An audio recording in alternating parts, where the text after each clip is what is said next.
I have a project I have to do. I have a project I need to do. I don't know if it's a project I really want to do, but I do know that I want my project to be done. That said, I haven't actually started working on my project yet. So what usually happens when I'm trying to work on a project? I usually sit down with a blank sheet of paper and I'll go like this. A man went to the... No, maybe that should be the man went to the... No, maybe I should start with once upon a time the man went to the... No, maybe I should make it first person and say, one day I went to the... No, maybe I should try to make it more poetic and say, it was a gray morning in late September, and as the worn soles of my shoes trudged upon the fallen leaves, my nose smelt a coming rain in the crisp air, and so on. Anyway, eventually I'll get a first sentence finished, and then I'll look at it, and then I'll immediately stop working on my project. You see, I'm kind of afraid that my project will turn out shitty, and I know I'll be depressed if it turns out shitty, and so if I don't finish my project, I'll never find out whether or not it turned out shitty.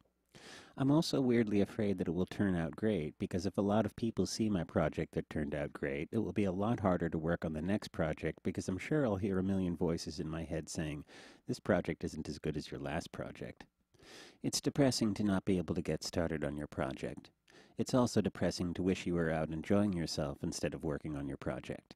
It's the most depressing to not go out to enjoy yourself so you can work on your project, but you waste the whole day not doing your project and not enjoying yourself either.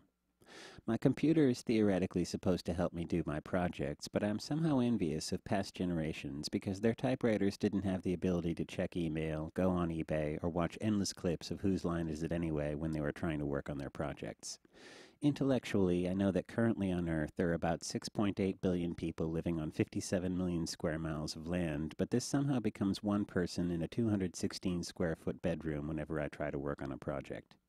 The old saying 1% inspiration and 99% perspiration is a good yarn, but the 99% generally gets broken down as 25% demoralization, 31% aggravation, and 43% beating your own face in. Sometimes I get so sick of worrying about my project, I go out and get gloriously drunk and write an inspiring list of all the hard work I'm going to do tomorrow on my project. And then the next day I'm gloriously hungover and totally incapable of doing anything on that list. There are a lot of pictures of Ernest Hemingway like this and like this while he was working on his projects, and I just wish someone had taken some pictures of him like this and like this, because that's what I generally look like when I'm trying to work on a project. I once heard that John Lennon's lyrics for Nowhere Man were all about his trouble working on his project, so I made this video hoping it would be at least partially as good as Nowhere Man, but I'm pretty sure it isn't.